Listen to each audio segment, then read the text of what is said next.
On the old man's shoulder rests a beautiful woman, but he is completely unaware of her presence. She is a vampiric fairy named Rhiannon. Rhiannon is a fairy who attaches herself to humans.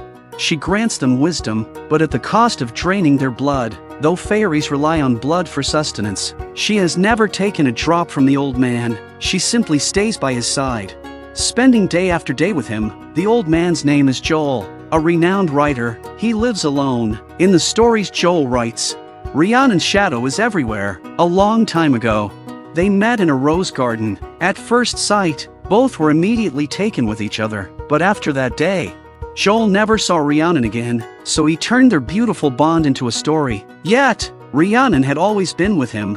He just couldn't see her. She insists that she doesn't love Joel. As a vampiric fairy, their form of love involves consuming the other's life force while bestowing wisdom, yet she has never done this. Therefore, she cannot truly claim to love Joel. She simply got used to staying by his side. But one night, Rhiannon suddenly becomes anxious and seeks help from the Ancient Magus, Arasu and Chise. Joel had been asleep for an entire day and night, and she feared something was wrong. She hoped Arasu could help her. Arasu quickly arrived at Joel's home, and with a single glance, he could tell that Joel had little time left to live. He finds it strange why Rhiannon has not drained his vitality yet. Rhiannon hurriedly denied it. She only wanted to silently be by his side, to see him every day, and she was content with that. She never intended to hurt him, but Rhiannon didn't realize that a vampiric fairy like her would unintentionally drain Joel's life force just by being around him. She regretted it deeply, but it was too late now.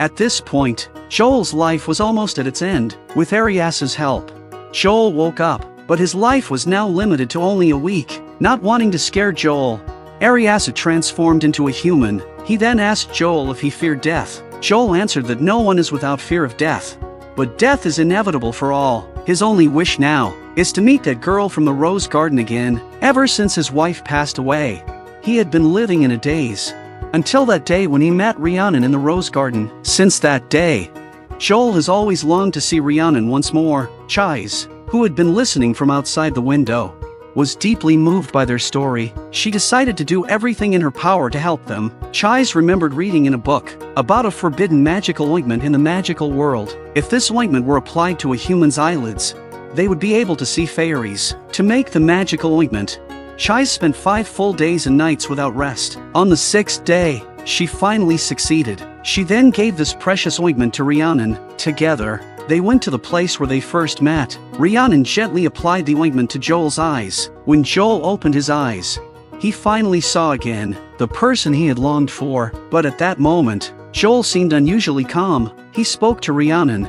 "I've finally seen you again. I've been waiting for this moment for decades." Rhiannon felt deeply sorry. She never realized that being by Joel's side would drain his life force. She knew she was a vampiric fairy, which is why she had willingly remained invisible, silently staying by his side. But Joel didn't blame her. Even though he couldn't see Rhiannon, he could always feel her presence beside him. Joel thanked Rhiannon for all the years of companionship. Rhiannon shed sorrowful tears. At that moment, she could no longer suppress her love for him. She admitted that she had fallen in love with Joel, but Joel had to leave her. With gentle words, he told her, "Though I don't know where my soul will go after death, I will find you." And with that, Joel completely vanished.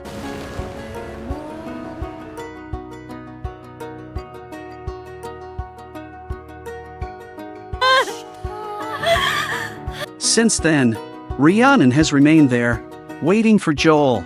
Even if the world were to end, she would always wait for him to come to her. Watching their touching love story, Chise couldn't help but recall the moment when she first met Ariasu. When Chise was very young, her father abandoned her and her mother. In her despair, her mother took her own life in front of her. To survive, Chise decided to sell herself into servitude. It was then that a man named Ariasu bought her for £5 million.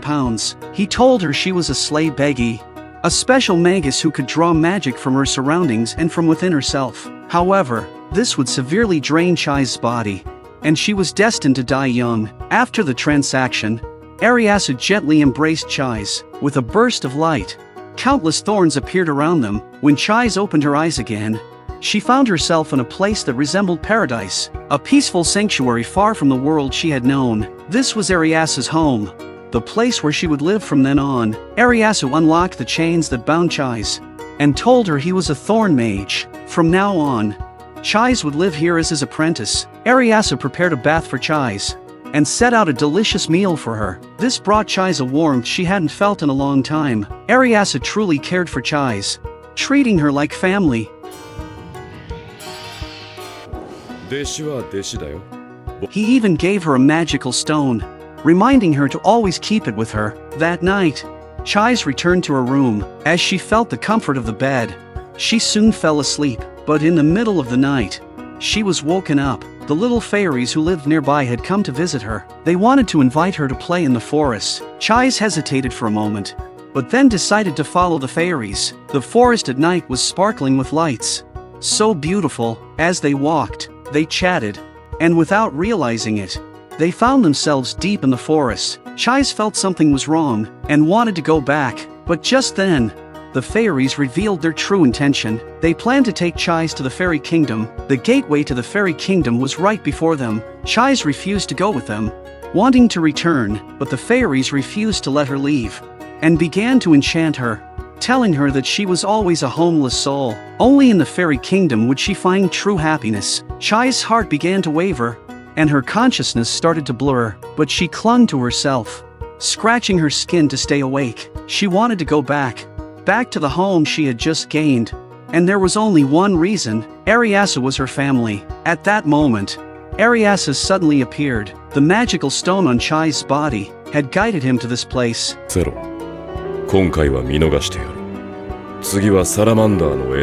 The fairies were terrified of Arasu and quickly fled into a portal. As the fairies vanished, Arasu swiftly picked up Chise, declaring he would marry her. The next day, after Chise had breakfast, Arasu decided to take her on a honeymoon trip, but before that, he wanted to introduce a friend to her. As they walked down the street, Arasu used magic to transform his skull head into the appearance of a handsome man. This was to avoid unnecessary trouble. He expected Chise to compliment him, but Chise found it quite strange. They then arrived at a shop where the owner, Angelica, was also a Thorn Mage. She was a technician for a magical organization and an old friend of Arasu. After a brief conversation, Angelica kicked Arasu out. Then, Angelica began to teach Chise how to use magic. She explained that most magic in this world relied on the power of fairies and spirits to produce various magical effects. But since the power was borrowed, if the caster's ability was exceeded, there could be serious consequences. After explaining this, Angelica summoned her magical servant, the water spirit Hugo, and gave Chise a magic stone to practice with. She instructed Chise to try and transform the stone into something like a flower. So, Chise began to meditate, and the scene of her mother taking her to see a sea of flowers floated in her mind. The magic began to swirl around her. As the magic around her grew stronger, Arasu suddenly appeared and stopped her. When Chise snapped back to reality, she found that the air around her was filled with magical flowers, formed from the magic stones. Angelica's face grew serious. It was clear that this had exceeded her expectations. At this point, Arasu had no choice but to reveal Chise's true identity as a slave Begi. He had kept this a secret to protect her, because if her true identity were discovered, she would be in great danger. After learning the truth, Angelica began to work with Hugo's assistance. The magical threads danced through the air. Soon, Angelica had created a set of magical tools for Chise. After a simple farewell, Chise left with Angelica.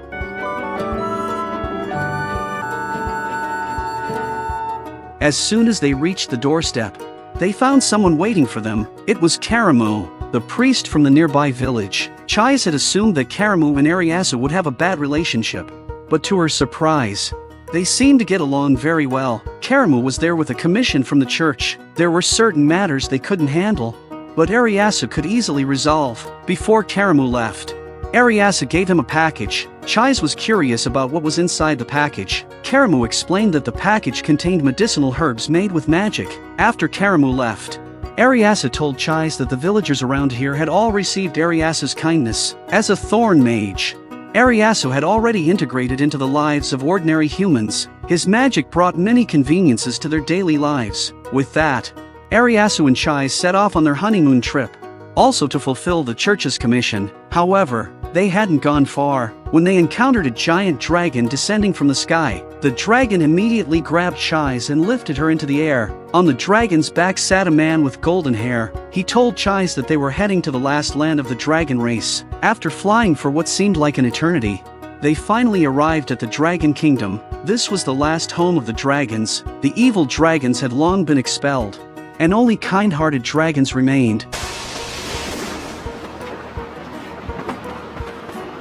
The golden-haired man threw Chise down from the sky, and she landed in the water. She seemed to lose consciousness, slowly sinking to the bottom of the lake. It was only when she heard Ariasu's voice in her ears that she woke up, swimming toward the shore. But when she reached the shore, she found herself face to face with an elderly dragon. It seemed to have been immobile for a long time, its body covered in moss. At this moment, the golden-haired man approached. His name was Rindaru. He explained to Chise that he meant no harm. He simply wanted to see Ariasu's fiancée, as news of Ariasu's fiancée had recently spread like wildfire. Ariasu had actually arrived here long ago, hiding in Chise's shadow to protect her. Seeing that Rindaru had already noticed him, he emerged from Chise's shadow. Ariasu looked at the drenched Chise and immediately picked her up, using magic to dry her clothes.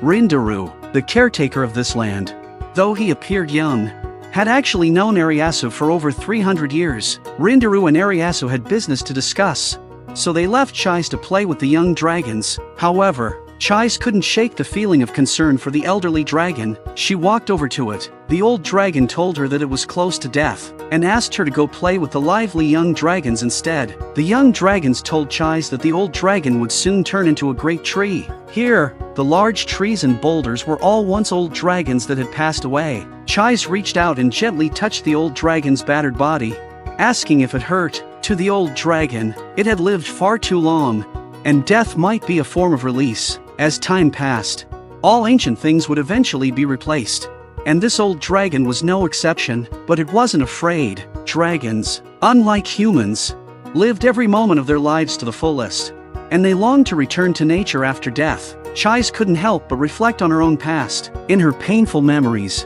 she was shunned by everyone. No one liked her. She was so lonely. Her life seemed like something not worth looking forward to. At one point, Chise had even thought about taking her own life. Just then, the old dragon spoke to her. Those who are alive should not envy those who are about to die. The old dragon's words broke Chise's train of thought. She was surprised that the old dragon could sense her memories. The old dragon apologized for this, but as compensation, and to help her understand the meaning of life, it decided to show Chise the sky. This would be the old dragon's last flight, and Chise's first time seeing the sky from this perspective. The old dragon took her, soaring through the sunset's glow, flying freely.